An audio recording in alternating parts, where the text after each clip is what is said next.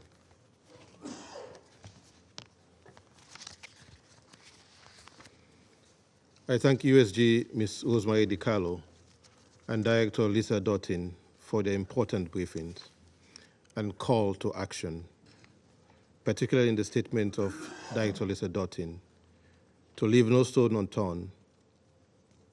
I welcome the participation of the representatives of the State of Palestine, Israel, and South Africa in this meeting.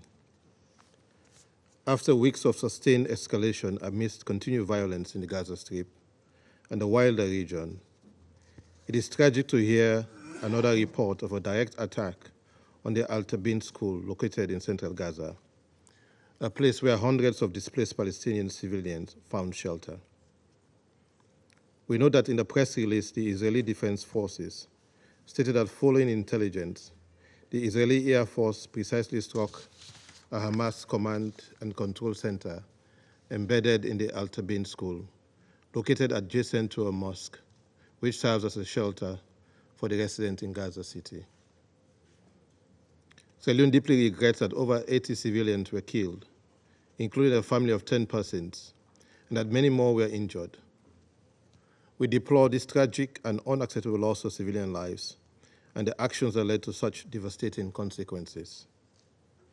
We reiterate our condemnation of attacks on honor schools, civilian objects, including residential areas, providing shelter to innocent civilians, in particular women and children. We call for an immediate end to indiscriminate and disproportionate attacks and violations of international law. Colleagues, as reported by the UN Human Rights Office in the occupied Palestinian territory, the unfolding pattern in the recent weeks of direct strikes on schools in the Gaza Strip is unacceptable and cannot be justified under any circumstances. The UN Human Rights Office has also reported that over the past months, 17 schools have been struck, killing at least 163 Palestinians, including women and children.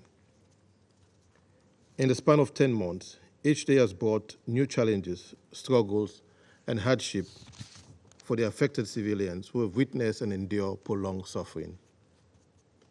The humanitarian situation remains a crisis of epic proportions, as the supply of humanitarian aid into the Gaza Strip remains challenging due to access constraints and the high level of insecurity. Civilians are not only struggling to access basic amenities such as food, water, and medication, but are also at risk of a surge in communicable diseases due to overcrowding and poor living conditions.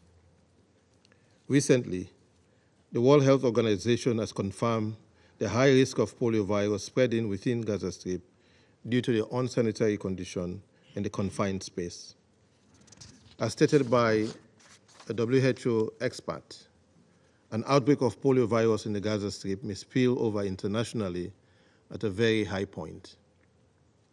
We therefore call for the safe facilitation of unobstructed access into and within Gaza through all crossing points for all vaccinations, associated equipment, including cold chain storage, and specialist staff. The well-being and health of children require far greater input than just vaccinations, and we reiterate our call for unimpeded access for all humanitarian activities. It is heartrending at this stage to recount the series of threats and devastations civilians face in the Gaza Strip. While people still struggle to have an average proportion of a square meal per day and access to basic health care, there are also warnings of potential flooding ahead of the winter season. Humanitarian experts in the field have highlighted that the repeated evacuation orders by Israel since the start of the conflict has been carried out in a manner that fails to prioritize the safety and well-being of civilians, as they fail to meet the international humanitarian law criteria. Colleagues, on the wider region, the situation remains fragile as hostilities continue across the Blue Line in Lebanon. The Houthis continue their maritime attacks in the Red Sea, and a potential attack on Israel territory as a possible retaliation from Iran cannot be discounted. The West Bank is no exception, as there is an increase in attacks and civilian casualties. With the war in wider Middle East regional context, I would like to conclude with the following observations. Firstly, the cumulative toll of the conflict makes it even more essential at this stage to find a peaceful resolution. This can be achieved with an immediate ceasefire, release of hostages, followed by parties to the conflict, that is, Israel and Hamas, complying with the provisional measures ordered by the International Court of Justice in South Africa versus Israel case, and the Security Council resolutions 2712, 2720, 2728, and 2735. Secondly, in adhering to the principles of international law, including international humanitarian law and international human rights law, civilian objects, including schools, cannot be legitimate military target, as well as cannot be used for any military purpose. Thirdly, and despite the stalemate, Sierra Leone remains supportive of ongoing diplomatic engagement, which, in our considered view, is one of the effective tools to resolving this conflict. We once again call on the mediators, Qatar, Egypt, and the United States, to foster an environment of constructive dialogue to rebuild trust and confidence. Since SCR 2735 was adopted, over 2,303 civilians have been killed. This cannot continue, as we know that the deaths have added to the 287 aid workers killed in Gaza Strip since 7th October 2023, including 205 UNRWA staff, and at least 39,699 Palestinians killed, and over 91,722 injured. In this regard and in closing, we call on all sides to take steps to urgently finalize the deal being brokered by Egypt, Qatar, and the United States, in line with Resolution 2735. The parties must demonstrate good faith. To sustain diplomatic efforts and negotiations, it is hoped that the collective conscience will rule over actions of the parties and guide them towards doing what is right and just, as against what they so desperately desire. I thank you.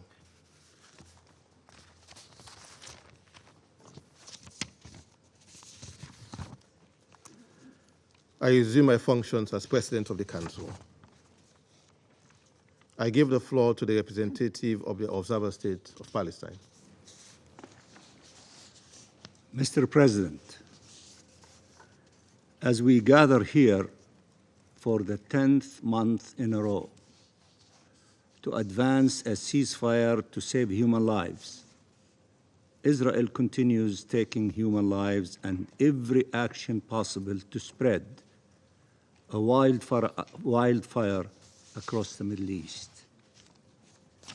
As we sit here on the 75th anniversary of the Geneva Conventions that were birthed in the ruins of entire cities, in the mass and indiscriminate killing of civilians, in the death chambers in Hiroshima and Nagasaki, as a pledge that the light will emerge out of the darkest night and protect the dignity and humanity of all persons caught in armed conflict, Israel is tearing the conventions apart in Gaza along with every rule humanity has ever elaborated. As we meet here in New York, there are Israeli government and military officials, pundits, and analysts explaining seriously that they are entitled to carry out indiscriminate and disproportionate attacks against the Palestinian civilian population, to wage war against civilians. They explain that starvation is a legitimate weapon of war. They justify gang rape and torture against defenseless prisoners as a required deterrent. And this is not a theoretical exercise. This is what Israel is imposing against millions of Palestinians, no man, woman, or child spared. You demand Israel to stop killing civilians as a Security Council, but it targets them in their shelters and tents. You demand Israel to allow food and medicine in, but it ensures that famine and diseases spread. You demand Israel to treat Palestinian prisoners humanely, but it tortures them and allows the Israeli jailers to rape and abuse their Palestinian hostages. You call on it to stop its settlements, but it rapidly accelerates its colonization of Palestinian land. You urge Israel to uphold the historic status quo at the holy sites, but its ministers and settlers desecrate the Al-Haram al-Sharif each time more openly and provocatively. So let me state the obvious.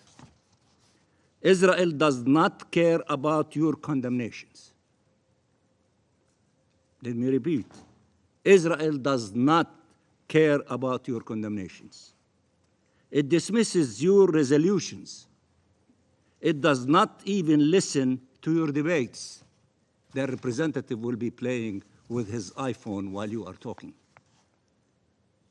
As countries, as a Security Council, you had a responsibility to act months ago to stop this impunity.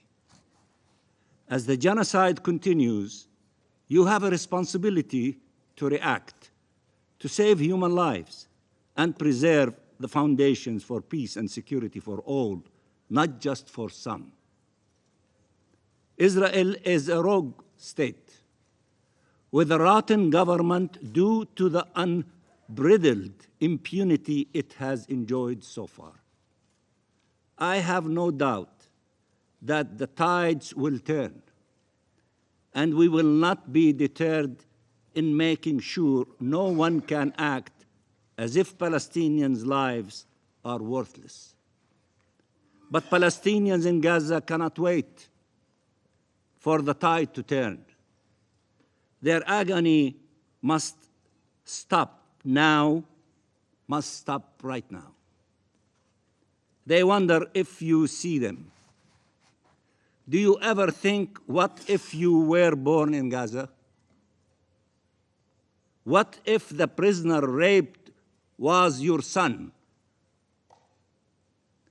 What if the children starving to death were your own? What if that woman killed was your daughter or your wife? What if the disease was riddling the body of your mother, your grandmother? What if that family that was blown into pieces or burned to death was yours? Killed in cold blood after running in desperation and hunger for months to survive. Just consider for one moment the sheer agony and despair that our people have suffered all these long months of deprivation and devastation lashed upon them while the world watched and left them to suffer, starve, and die. Mr. President, while we acknowledge and welcome the international consensus that has long called for an immediate ceasefire, clearly Israel has retained a veto right over that prospect. This must be brought to an end. Israel cannot continue to defy the world and every rule of humankind. It is not a coincidence. Every time the world pushes for a ceasefire, Israel responds with a massacre, like the one in the school. It sends a message, each more gruesome than the one before, that it will not stop. But there is no right to commit genocide. Obviously, no right. And we warn all those contributing directly or indirectly to the emergence of such a right. There is nothing that can justify Israeli actions. Nothing.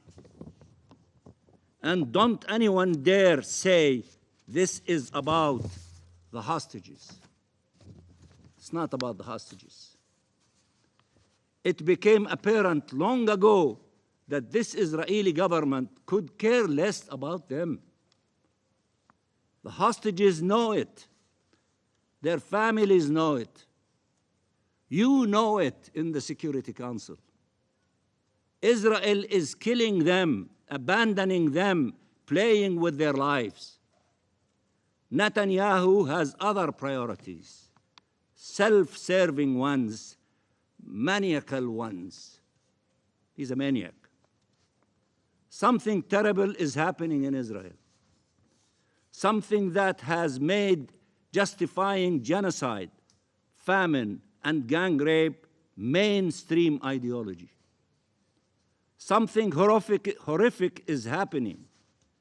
The memory of the Holocaust, instead of serving as an unbreachable barrier against the commission of atrocities, has been instrumentalized to justify their commission. How is this possible? 10 months later, with the whole world opposed to it, because that opposition has yet to lead to serious consequences for Israel. This is a hard fact. You have to face it. If there are no consequences, they're not going to stop. They're not going to listen to you. To those who continue to arm Israel, to those who still have the audacity to call in Israel, quote unquote, to investigate its own crimes, as if the actions of its soldiers do not reflect the actual policies of its military and political leaders. To those who dare to try and deter international courts from ensuring accountability instead of deterring the perpetrators of atrocities. Wake up. Wake up. How long do you have to remain in denial? Wake up. Stop finding excuses. Stop imagining that you can reason with the Israeli government so it stops killing civilians by the thousands, imposing famine, torturing prisoners, colonizing and annexing our land. All while you appeal to them, call on them, demand them to stop. You have to tell them to stop, and you have the tools to make them stop, as a Security Council and as nations in your national capacity. You have to decide, what do you stand for and what do you stand against? This is not a time for justifications and equivocations. This is a time for clarity and resolve. This is time to shore up principles and morality. Do not abandon your duties. Do not abandon your duties as a Security Council. You have the tools to make what you decide a reality, and no one should be above the law if you choose to do that. If you have the political will to implement what you decide. Mr. President, when will the Israeli government be held accountable for its actions? When? When will the war criminals be sanctioned? And as my brother from Algeria, it is time to sanction. We reject a position whereby you would be against hostage taking except when the hostages are Palestinians. and whereby you would sanction war criminals except when they are Israelis. We cannot come back here over and over again and pretend that everyone does not all know that Israel will not listen until it has no choice but to listen.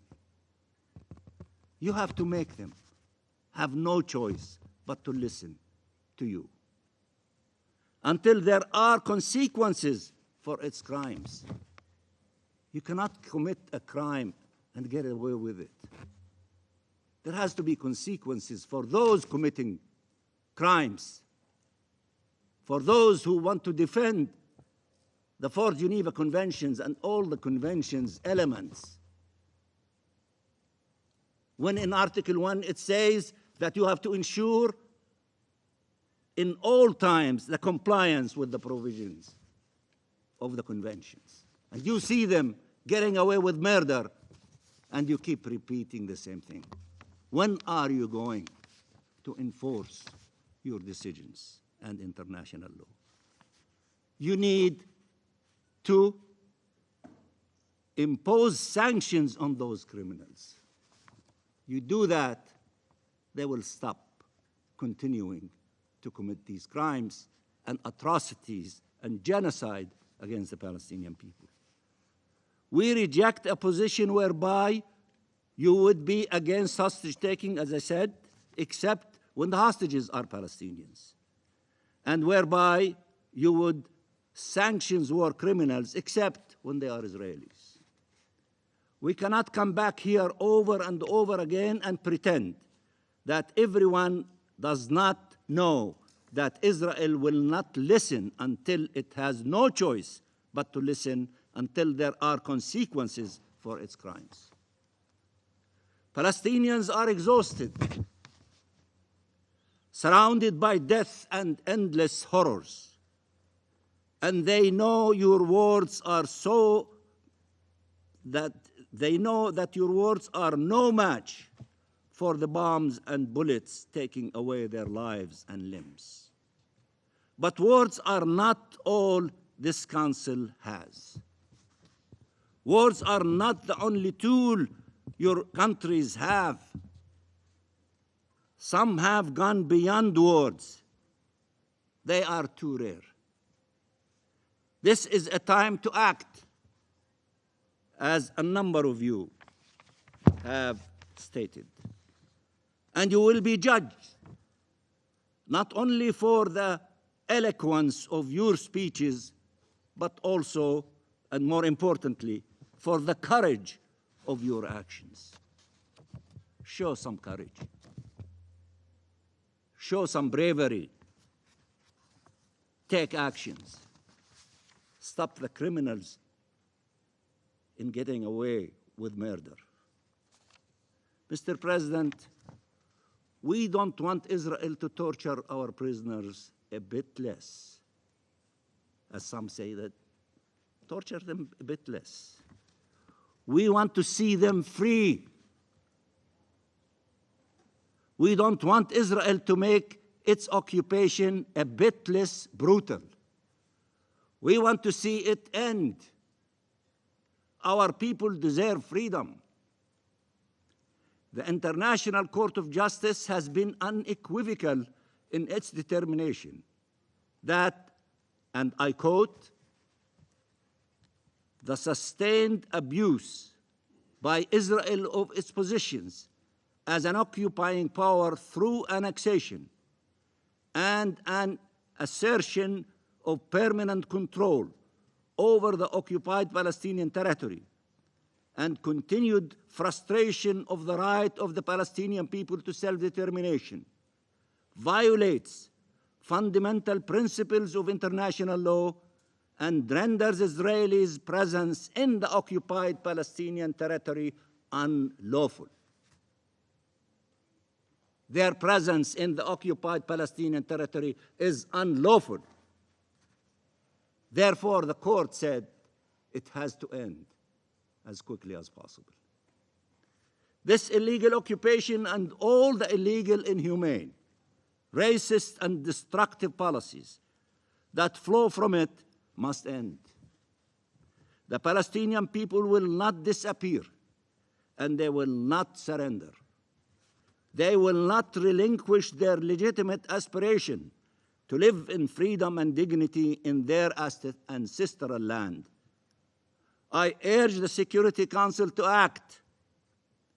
I urge you to act. And in the coming days, we will go to the General Assembly to make sure that it upholds its charter responsibilities, to make sure that the determinations of the highest court in the world, the ICJ, is translated into political will and momentum, into concrete actions to be pursued by the UN and its member states to end this illegal action as soon as possible. To protect civilians' lives, to preserve and pursue peace and security. Dag Hammarskjöld once stated, and I quote, "It has been said that the United Nations was not created in order to bring us to heaven, but in order to save us from hell." End of quotation.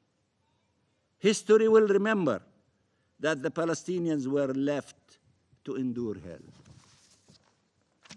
Now, the fire they have painfully endured for almost a year is spreading to devour everything around in our region. There is only one way to stop a man-made fire. It is not enough to tend to the flames. You need to stop the arsonist. Let me repeat what our people in Gaza is saying, and they have been saying that, and they cannot take it any longer. Enough is enough. You have to act to put an end to this cruel criminality and genocide against our people in Palestine, particularly in the Gaza Strip. Will you do that, all of you? You gave beautiful statements. You said, you showed unanimity in rejecting their criminal action. But that is good, not sufficient. Show the will and the resolve to act on that basis with the tools that you have, with the mandate given to you by the Charter, to come to the Palestinian people and serve them justice, to stop the criminals from continuing in what they are doing. Can we count on you? Thank you, Mr. President. I thank the representative of the observer states of Palestine for their statement. I now give the floor to the representative of Israel. Thank you, Mr. President. Mr. President, I'm sure many of you were not aware or did not care to check, but today is Tisha B'Av, the saddest day on the Jewish calendar, our ancient day of mourning. We are fasting today for the many tragedies in Jewish history that occurred on this day, including the destruction of our first and second holy temples in Jerusalem. But let me be clear, Jerusalem will never fall again. Jerusalem, united Jerusalem, will never fall again. No matter how many times our enemies attempt to destroy us, no matter how many times the UN slanders us and distorts reality. We will stay in our homeland and we will prevail. Mr. President, Council members, in the early hours of October 17th, 2023, reports flooded from Hamas Ministry of Health of an Israeli airstrike on Al-Ahli Hospital. You probably remember it. Remember that day. These reports were then very quickly, parroted by UN officials, media outlets, and several governments. Not even 24 hours following these baseless claims, this council convened to discuss what was exposed to be a terrorist propaganda operation. As you probably remember, it was a Palestinian Islamic Jihad rocket which fell on the hospital parking lot, not an Israeli missile. Fast forward 10 months, and nothing has changed. In the early hours of August 10, 2024, the Gaza Ministry of Health, which the OCHA representative referenced while failing to mention it is in fact Hamas, has concocted a new blood libel. Once again, UN officials and media outlets were quick to echo this campaign of lies. I simply cannot comprehend that the United Nations Security Council would hold an emergency session based on jihadist propaganda. Once again, the Council falls for terrorist narratives, amplifying them and neglecting its obligations to the truth.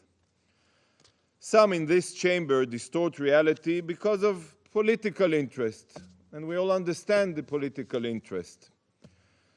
So I will set the record straight for all of you. On Saturday, August 10th, Israel targeted not a school, not an innocent school. We targeted dangerous terrorists operating in a Hamas command and control center within El Taba'in school. As usual, Hamas cynically abuses civilian facilities which should be protected as their terror bases. This strike eliminated at least 31 Hamas and Palestinian Islamic Jihad terrorists who carried out attacks from inside this compound. These vile terrorists included platoon commanders, mortar and rocket operatives, cell commanders, and intelligence operatives. We neutralized dozens of vicious terrorists who used this school for their evil goals and were in direct violation of international law. But do you hold Hamas accountable for the losses? No, of course not. And of course he shouldn't speak for Hamas because he doesn't represent them. How convenient. By the way, the building itself is still intact, which would be physically impossible if Hamas claims are to be believed. So I ask you, dear colleagues, did you learn nothing from Hamas's lies about Al-Ahli Hospital or from their lies about Al-Shifa Hospital, which they also used as their headquarters, and the lies about our daring hostage rescue, among many other instances? In which other context would the international community rush to propagate the lies of a terrorist organization attempting to malign a democratic state, as we take every possible measure to minimize collateral damage, while Hamas uses civilians as human shields, deliberately putting them in harm's way? Not only are Hamas lies echoed here, but you also ignore and enable their outrageous violations of international and humanitarian law. Prohibited use of civilian infrastructure by Hamas terrorists are numerous, are widespread. Everyone, I'm telling you, everyone can see them. Everyone expects the UN, of course. Yet, the briefer today only touched upon these violations rather than investigating the twisted and immoral strategies of Hamas terrorists. But why would we be surprised if the UN has no data of itself? They have to rely on baby killers and rapers to supply them the data. Just 80 years ago, the Nazi Minister of Propaganda, Joseph Goebbels, used the language of race science as his weapon against the Jewish people, poisoning the minds of the German people. Mr. President, Joseph Goebbels' ilk, the people who are ideologically his descendants, are alive and well, sadly. Only now it is Hamas using the language of humanitarian and international law and modern blood libels to vilify Israel. The Council convened today urgently to discuss Hamas's false claims. Shockingly, it seems that you have decided to dedicate your time to listen to the terrorist lies, while no real concern has been shown when Israeli children were murdered only recently by Hezbollah. Let me show you the differences. These, and you have the names and their positions, these are the terrorists eliminated in Gaza on Saturday. This is only part of them because we, as a reliable country, we check ourselves. We don't rush to conclusions. But this is only part of the terrorists who were eliminated on Saturday. Terrorists exploiting Al-Tabain school as a base for their murderous objectives. These are the people you call an emergency session for. While these are 11 of the 12 Israeli children murdered by the terrorists of Hezbollah. These children were playing a football game in Majd al-Shams when Hezbollah terrorists rained down death upon their sweet heads. So while these terrorists used a school as their terror base, these children will never see their school again. But for them, you couldn't find the time for an urgent session. They do not deserve an urgent session, huh, my Algerian colleague? Shame on you. What a disgrace. So ask yourself, why was the murder of 12 Israeli children in Majd al-Shams insufficient cause for a meeting, but the elimination of Palestinian terrorists operating out of a school is sufficient? But you know what? The most unbelievable thing is your inaction to condemn and stop the biggest danger and threat to the entire region, Iran. Right now, as we speak here now, millions of Israelis are preparing for a direct Iranian attack, just as they did in April. Iran's aggression threatens the entire region with war, a regional war. Yet you are here wasting time on falsehoods spread by the words of terrorists.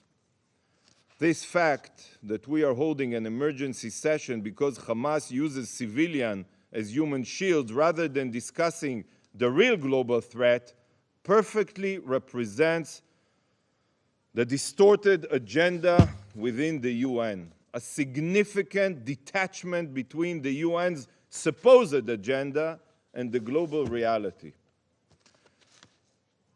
Colleagues, as this may be the last time for me to address you as Israel's ambassador, though who knows, perhaps another session will be called because of more terrorist propaganda, I would like to leave you with this.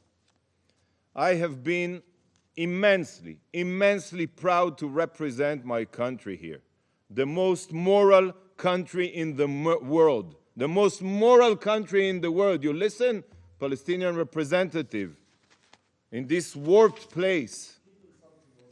I hope one day you will also see the bias and perversion of morality here, and pray, and I pray that you will see the truth.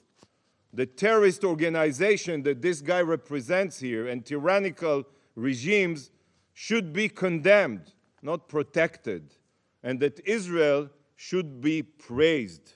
We are today the vanguard of civilization. We are the vanguard of civilization. But until then, Am Israel Chai. Thank you, Mr. President. I thank the representative of Israel for their statement. The representative of Algeria has asked for the floor to make a further statement. I give them the floor. Merci, Monsieur le Président. Thank you, President. Très brièvement. Very briefly. Je voudrais témoigner I ici wanted to testify que here les 16 000 that the enfants 16,000 children tués who have been killed depuis le 7 octobre since dernier the 7th of October ne se sont pas suicidés.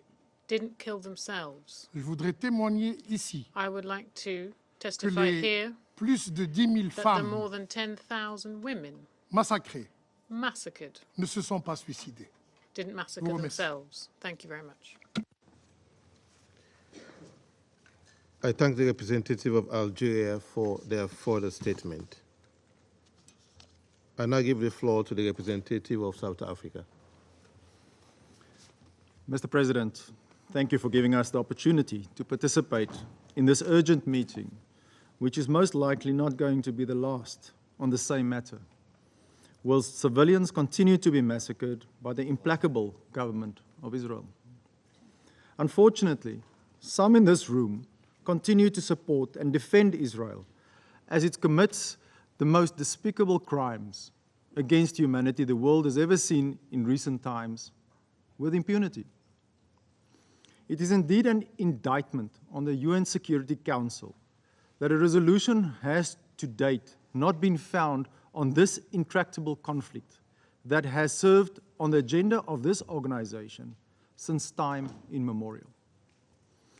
Just yesterday, lamenting the inefficiency of the Security Council, the Secretary General remarked, and I quote, "Since 1945, the United Nations Security Council has been a bedrock of global peace and security, but the cracks in its foundations are becoming too large to ignore.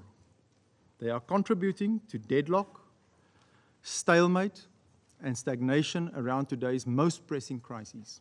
End of quote. In this regard, the inability of the Council to put an end to the genocide that continues to be carried out by Israel against the people of Gaza is a case in point. Mr. President, Israel's impunity and apparent political protection is not perceived, it's real. This impunity puts into question the whole meaning of, and I quote, legally binding, because this organization has adopted numerous resolutions since the formation of the United Nations that have been undermined by Israel for decades. To affirm its status as a legal delinquent immediately following its receipt of armed support from those who support it, Israel committed yet another massacre on 10 August this year when it bombed the halt school in central Gaza City, where thousands of displaced families had sheltered. More than 100 Palestinian children, women, and men, and many injured as a result. The assassination of Hamas leader, Dr. Ismail Haniyeh, in Tehran last month, and the continuous targeting of civilians in Gaza will likely further compound the situation in an already volatile region. We hope that the investigation into his assassination will soon be concluded and call on all parties to exercise the utmost restraint and avoid any acts that would escalate tensions in an already fragile region. Mr. President, as an avid believer of the rule of law, in December last year, South Africa approached the International Court of Justice, seeking an order to prevent Israel from committing genocide against the Palestinian people. Israel defied the court's order and launched an offensive in Rafah. Once again, South Africa put its trust in the global court system and sought additional provisional measures to prevent Israel's persistent acts of genocide against the Palestinian people in Gaza. Deciding on the matter, the court proclaimed that the Palestinians have a legal right to protection against genocide, and that South Africa had shown that there was a real and imminent risk of the irreparable violation of that right. This also fell on deaf ears. In addition to the evidence presented at the ICJ, South Africa submitted to the Security Council a body of evidence in support of its argument that Israel is committing genocide in Gaza. This document was circulated as S/2024/419, and we encourage all member states to study the document and acquaint themselves of its content. Mr. President, there must be an immediate cessation of hostilities across the whole of Gaza, and all attacks on humanitarian workers and medical staff must cease immediately and permanently.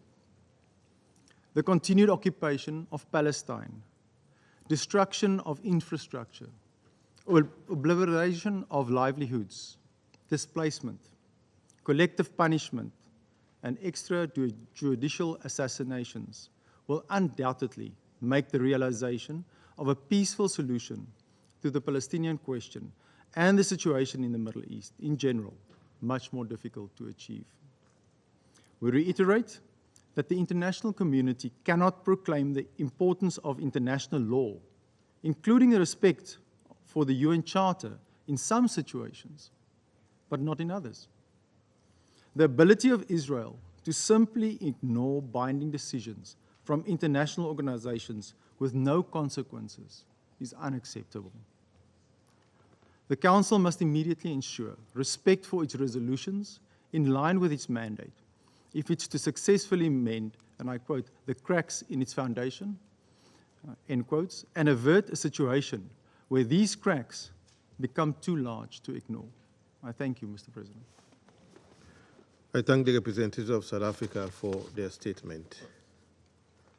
There are no more names inscribed on the list of speakers. The meeting is adjourned.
mussedala, se ti apreselila in muprala, ga ljubila in zardala, a kuhať nisem znala. Nekje na poti upam, da me čakaš ti, zmatran od ljubezni ti ne živi. Nekje na poti upam, da me čakaš ti, ker nekje na poti vse je lažje, vse je sti. Imela fanta, ki se mu zamele mudi in da sem v redu, ga skrbi. Nekje je na poti, sveta sam je ni.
Fanta ki dal mi je vse, le spanzane.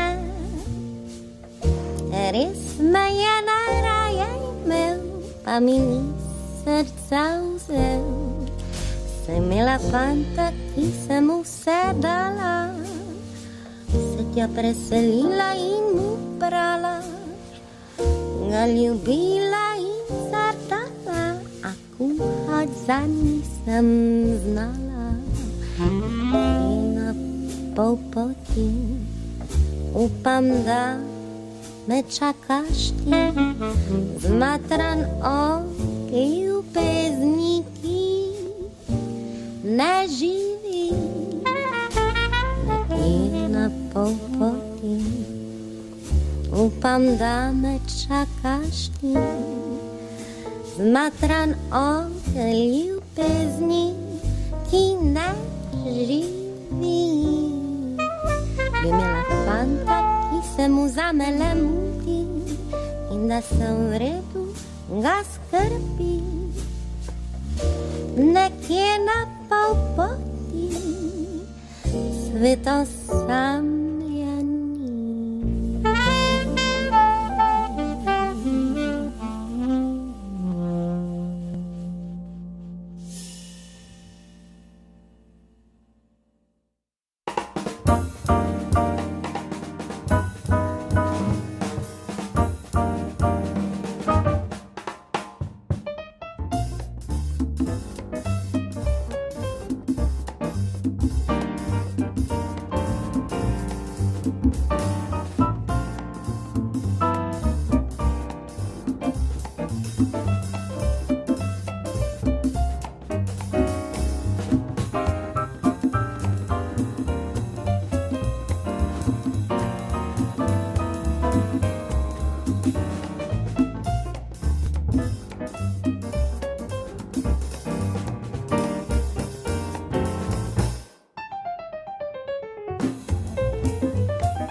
Radio Suisse Jazz können Sie auch im Auto empfangen, dank DAB+.